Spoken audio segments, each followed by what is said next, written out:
Hey, you know what time it is? I caught it! Get into it! Yes! We are back, lovelies. We are back. Ooh, one of my longer dreadlocks popped out. Hold on. Keep it together. Hi, y'all.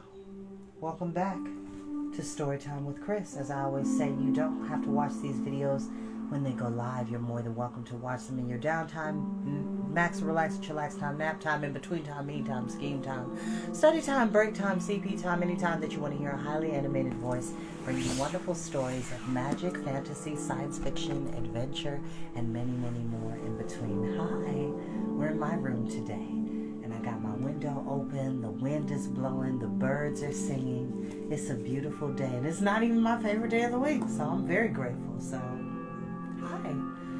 Alrighty, y'all. We are going to continue our journey, with a series of unfortunate events with Book 8, The Hostile Hospital. And I'm going to just tell you right now, as we've been talking about BFD for a couple of books, just know that that mystery is going to surely be unraveled as we continue. So, buckle up, fasten your seatbelts, let's go ahead and get started, okay? And no, I do not own the music that you're listening to in the background, which is brought to you by our friend Mr. Ambiance. Check them out for any ambient music that you would need, whether it's TV shows, movies, animated films, animated TV series.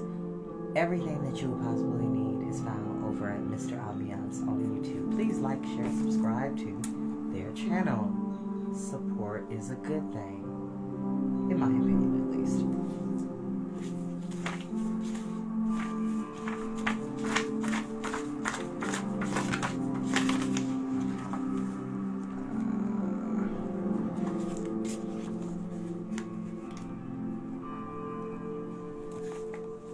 The Hostile Hospital by Lemony Snicket. For Beatrice, summer without you is as cold as winter. Winter without you is even colder. Chapter 1. There are two reasons why a writer would end a sentence with the word stop written entirely in capital letters. Stop. The first is if the writer were writing a telegram, which is a coded message sent through an electrical wire. Stop. In a telegram, the word stop in all capital letters is the code for the end of a sentence. Stop. But there's another reason why a writer would end a sentence with stop written entirely in capital letters, and that is to warn readers that the book they are reading is so utterly wretched that if they have begun reading it, the best thing to do would be to stop. This particular book, for instance, describes an especially unhappy time in the dreadful lives of Violet, Klaus, and Sonny Baudelaire, and if you have any sense at all, you would shut this book immediately, drag it up a tall mountain, and throw it off the very top. Stop. Well, that takes me back. Telegrams. Actually, y'all, they used to have singing telegrams where people would come up to you at your job or at your home or at a party, and they would sing the message. It was an actual occupation.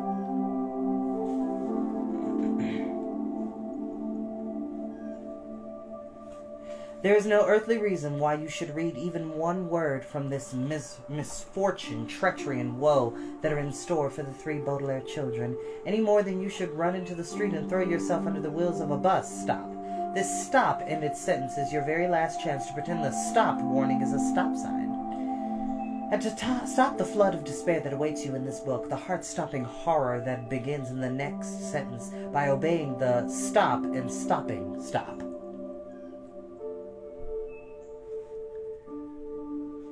The Baudelaire orphans stopped.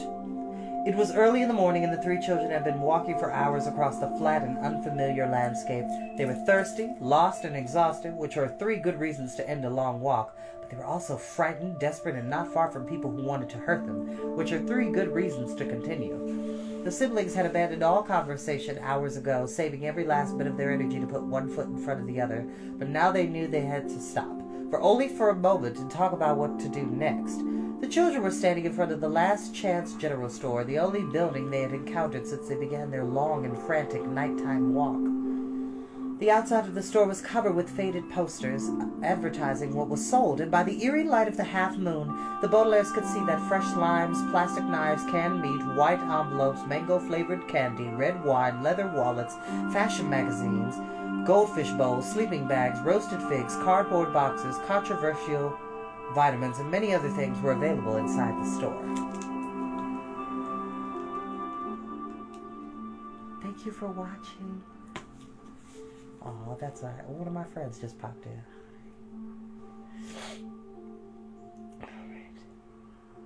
Nowhere in the building, however, was there a poster advertising help, which is really what the Baudelaires needed. I think we should go inside, said Violet, taking a ribbon out of her pocket to tie up in her hair. Violet, the eldest Baudelaire, was probably the finest 14-year-old inventor in the world, and she always tied her hair up in a ribbon when she had to solve a problem. And right now she was trying to invent a solution for the biggest problem she and her siblings had ever faced.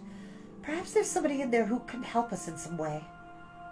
But perhaps there's somebody in there who's seen our pictures in the newspaper, said Klaus, the middle Baudelaire, who had recently spent his 13th birthday in a filthy jail cell.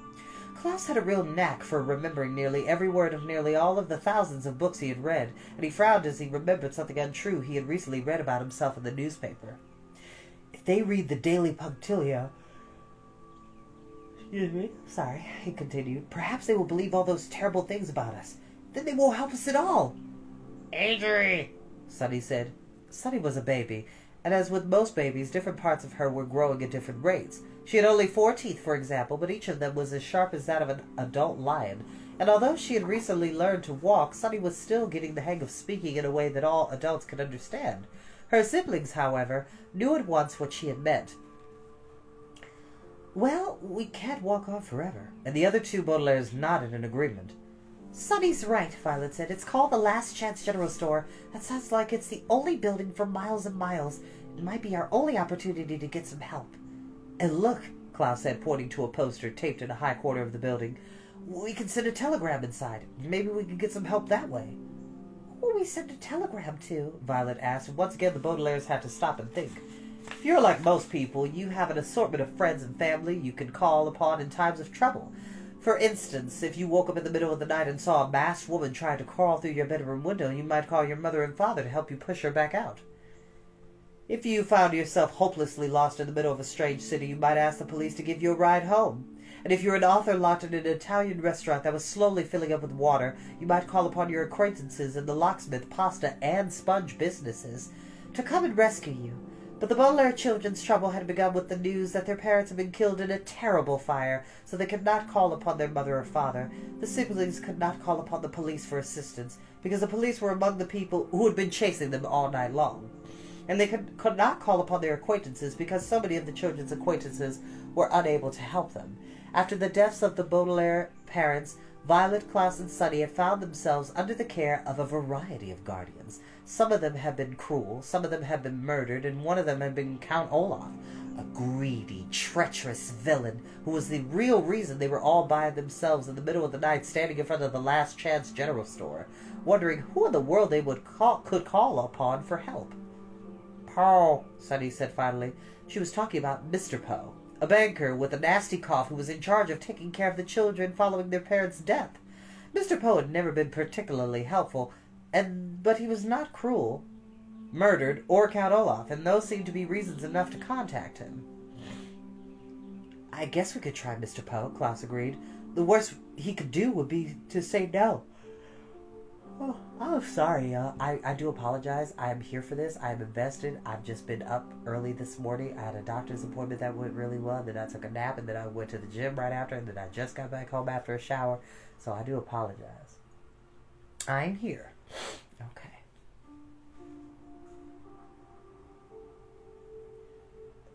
The worst he could do would be to say no. Or cough, Violet said with a small smile. Her siblings smiled back, and the 3 children pushed open the rusty door and walked inside. Lou, is that you? Called out a voice, but the children could not see who it belonged to. The inside of the Last Chance General Store was as crowded as it is outside, with every inch of space crammed full of things for sale. There were shelves of canned asparagus and racks of fountain pens next to barrels of onions and crates full of peacock feathers. There were cooking utensils nailed to the walls and chandeliers hanging from the ceiling, and the floor was made out of thousands of different kinds of tiles, each one stamped with a price tag. "Are you delivering the morning paper?" the voice asked. "No," Violet replied as the Baudelaires tried to make their way toward the person who was talking. With difficulty they stepped over a carton of cat food and rounded a corner, only to find rows and rows of fishnets blocking their way. "I'm not surprised, Lou," the voice continued as the siblings doubled back past a stack of mirrors and a pile of socks and headed down an aisle filled with pots of ivy and books of matches. "I usually don't expect the Daily Punctilio until after the volunteers fighting disease arrive." The children stopped looking for the source of the voice for a moment and looked at one another, thinking of their friends Duncan and Isadora Quagmire. Duncan and Isadora were two triplets who, like the Baudelaires, had lost their parents along with their brother quickly in a terrible fire. The Quagmires had fallen into Olaf's hands a couple of times and only had recently escaped. But the Baudelaires did not know that if they would see their friends ever again or learn a secret that the triplets had discovered and written down in their notebooks. The secret concerned the initials VFD. But the only clues that the Baudelaires had were a few pages from Duncan and Isadora's notebooks, and the three siblings had scarcely found the time to look at them over. Could volunteers fighting disease finally be the answer the children were searching for? "No, we're not Lou," Violet called out. "We're three children, and we need to send a telegram." "A telegram?" called the voice, and as the children rounded another corner, they almost ran right into the man who was talking to them. He was very short, shorter than both Violet and Klaus. It looked like he hadn't slept or shaved in quite a long time. He was wearing 2 different shoes, each with a price tag, and several shirts and hats at once. He was so covered in merchandise that he almost looked like part of the store, except for his friendly smile and dirty fingernails. "You certainly not Lou," he said. "Lou is one chubby man, and you are 3 skinny children. What are you doing around here so early? It's dangerous around here, you know. I've heard that this morning's Daily Punctilio is a story about 3 murderers who are lurking around this very neighborhood. I haven't read it yet." "Newspaper stories aren't always accurate," Klaus said nervously. The shopkeeper frowned. "Nonsense," he said. "The Daily Punctilio wouldn't print things that aren't true."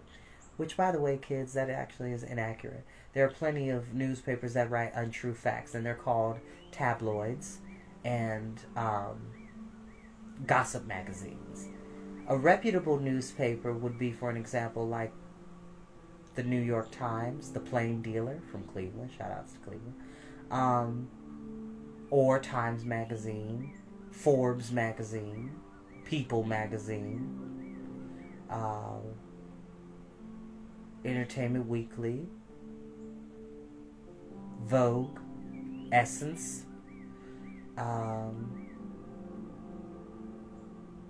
Ebony Magazine, back in the day, Reader's Digest, or the Daily Bugle and the Daily Planet from Spider-Man and Superman, the Gotham Gazette. Like there's all sorts of reputable fictional and nonfiction reputable newspapers to look through. But my grandmother used to tell me as a kid, "Honey, only fools believe what they read in the paper." And she was right. You got to be very careful and make sure people are able to cite their sources. "If the newspaper says somebody is a murderer, then they're a murderer, and that's the end of it. Now you say you wanted to send a telegram?" "Yes," Violet said, "to Mr. Poe at Mortuary Money Management in the city." "It'll cost quite a bit of money to send a telegram all the way to the city," the shopkeeper said. The Baudelaires looked at one another in dismay. "We don't have any money with us," Klaus admitted. "We're 3 orphans, and the only money we have is being looked after by Mr. Poe. Please, sir." "Shush," Sonny said. "My sister means it's an emergency situation," Violet explained. "And it is." The shopkeeper looked at them for a moment and then shrugged. "It's really an emergency situation," he said, "then I won't charge you. I never charge anything for things if they're really important. Volunteers fighting for disease, for instance. Whenever they stop by, I give them gasoline for free because they do such wonderful work." "What exactly do they do?" Violet asked. "They fight disease, of course," the shopkeeper replied. "VFD stop by here early each morning on their way to the hospital. Every day they devote themselves to cheering up patients, and I don't have the heart to charge them for anything." "You're a very kind man," Klaus replied. Well, it's very kind of you to say so, the shopkeeper replied. Now, the device for sending telegrams is over there, next to all those porcelain kittens. I'll help you. We could do it ourselves, Violet said. I built one of those devices myself when I was 7, so I know how to connect the electronic circuit. And I've read 2 books about Morse code, Klaus said, so I can translate our message into electronic signals, which, by the way, when I was a kid, I had friends using Morse code, but not in the usual sense. It was either with, like, blinds or like a light. And if you don't know what Morse code, kids, is, even though it is a bit of an antiquated communication system, it is still useful to do and use, just like ASL is incredibly useful. Help, Sonny said. What a talented group of children, the shopkeeper said with a smile. Well, I'll leave you 3 alone. I hope this Mr. Poe person can help you with your emergency situation. Thank you very much, sir, Violet said. I hope so, too. The shopkeeper gave the children a little wave and disappeared behind a display of potato peelers, and the Baudelaires looked at one another in excitement. Volunteers fighting disease? Klaus whispered to Violet. Do you think we're finally found the real meaning of VFD? Jacques, Sonny said. Jacques did say something about working as a volunteer, Klaus agreed. If only we had a few moments to look over the pages from the Quagmire notebooks. They're still in my pocket. First things first, Violet said. Let's send the telegram to Mr. Poe. If Lou delivers this morning's Daily Punctilio, the shopkeeper's going to stop thinking we're a group of talented children and start thinking we're murderers. You're right, Klaus said. After Mr. Poe gets us out of this mess, we'll have time to think about these other things. Trostlick, Sonny said. She meant something along the lines of, you mean if Mr. Poe gets us out of this mess. And her siblings nodded grimly and went over to take a look at the telegram device. It was an arrangement of dials, wires, and strange metal implements that I would have been too scared to even touch. But the Baudelaires approached it with confidence. I'm pretty sure we can operate this, Violet said. It looks fairly simple. See, Klaus, you use these 2 metal strips to tap out the message in Morse code, and I will connect the circuit over here. Sonny, you stand here and put on these earphones to make sure you can hear the signal being transmitted. Let's step to it. The children stepped to it, a phrase which here means took their positions around the telegram device. Violet turned a dial, Sonny put on her earphones, and Klaus wiped the lens of his glasses so he could be sure to see what he was doing. The siblings nodded at one another, and Klaus began to speak out loud as he tapped out the message in code. To Mr. Poe at Mortuary Money Management, Klaus said. From Violet, Klaus, and Sonny Baudelaire. Please do not believe the story printed about us in the Daily Punctilio. Stop. Count Olaf is not really dead, and we did not really murder him. Stop. Arrett? Sonny asked. Stop is the code for the end of a sentence, Klaus explained. Now what should I say next?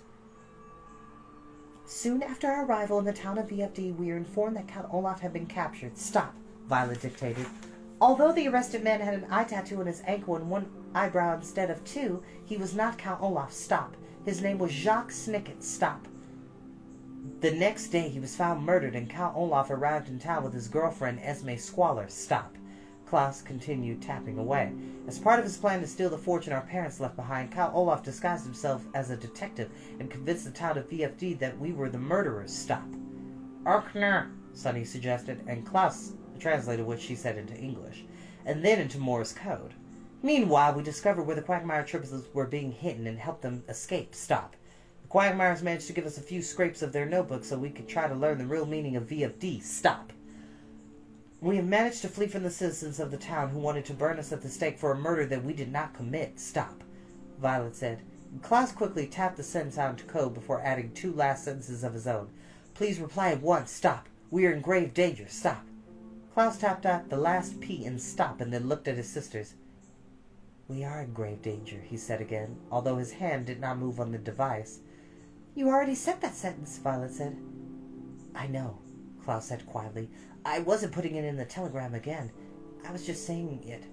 We are in grave danger. It's almost as if I didn't realize how grave the danger was until I tapped into it onto a telegram. Lemony, Sonny said, and took off her earphones so she could lay her head on Klaus's shoulder. I'm scared too, Violet admitted, patting her sister on the shoulder. But I'm sure Mr. Poe could help us. We can't be expected to solve this problem all by ourselves. But that's how we solve every other problem, Klaus said. Ever since the fire, Mr. Poe has never done anything except send us to one disastrous home after another.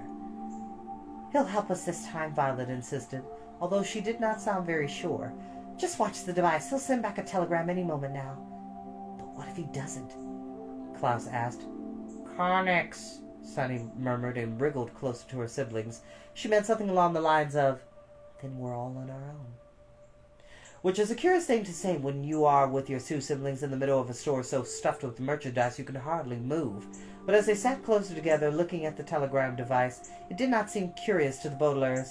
They were surrounded by nylon rope, floor wax, soup bowls, window curtains, wooden rocking horses, top hats, fiber optic cable, pink lipstick, dried apricots, magnifying glasses, black umbrellas, cinder plate brushes, French horns, and each other. But as the Baudelaire orphans sat and waited for a reply to the telegram, they only felt more and more alone.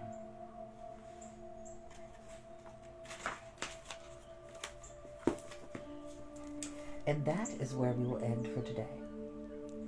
Which is good timing because it looks like it's about to storm. Everybody who is in the local area of Yellow Springs or Dayton, please be careful. Make sure you got a cross wind going with your windows. One window open in the front, one window open in the back so the breeze can come through. And then just try to stay away from glass and stuff like that. We did get a tornado warning, so I'm trying to do my best to be vigilant. But until next time, I'll see you later.